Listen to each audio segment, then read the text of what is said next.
এই প্রচন্ড গরমে ঘরে না থাকতে পেরে কোথায় চলে গেলাম আজকে ব্লগে এটাই শেয়ার করব। নমস্কার সবাইকে, আমার নতুন একটি ব্লগে সবাইকে স্বাগত জানাই। আশা করি আপনারা খুব খুব ভালো আছেন, আমিও ভালো আছি, কিন্তু একটু ভালো নেই, কেননা খুব গরম পড়তেছে আর বাংলাদেশেও কিন্তু অনেক বেশি গরম পড়তেছে আমি জানি। আর এই গরমে কিন্তু কারোরই ভালো থাকার কথা না অ্যাকচুয়ালি, কেননা প্রচুর গরম পড়তেছে, অনেক বেশি খারাপ লাগতেছে। আমিও ঘরে না দেখতে পেরে গরমে চলে যাচ্ছি লেকে। আমি আমাদের বাড়ির পাশেই লেকে চলে গেলাম। এই যে দেখছেন আজকে অনেক রোদ উঠেছে, আজকের টেম্পারেচার হচ্ছে যে 42 ডিগ্রি এরকম একটা টেম্পারেচার। অনেক গরম পড়তেছে আর বাংলাদেশেও কেমন গরম পড়তেছে তোমরা অবশ্যই জানাবে। আর কোন জেলায় আছো তোমরা, আর কোন জেলায় বেশি গরম পড়তেছে বাংলাদেশের, ওইটা অবশ্যই জানাবে তোমরা। এখন কিন্তু আমেরিকাতেও গরম চলে আসছে এপ্রিলের শেষের দিকে, আর গরমটা শুরু হচ্ছে এখন। শুরু থেকে এত গরম পড়তেছে, তাহলে শেষে কেমন গরম পড়বে সেটাই অনেক। আর আমার বেবিদেরকে দেখো, এই যে দেখো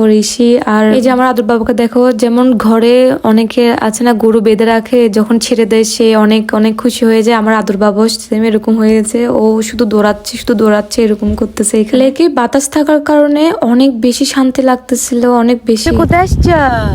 হ্যাঁ, তোমাকে পড়ে যাচ্ছে গো।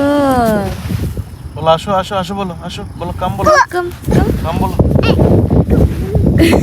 কাম। কি খুশি।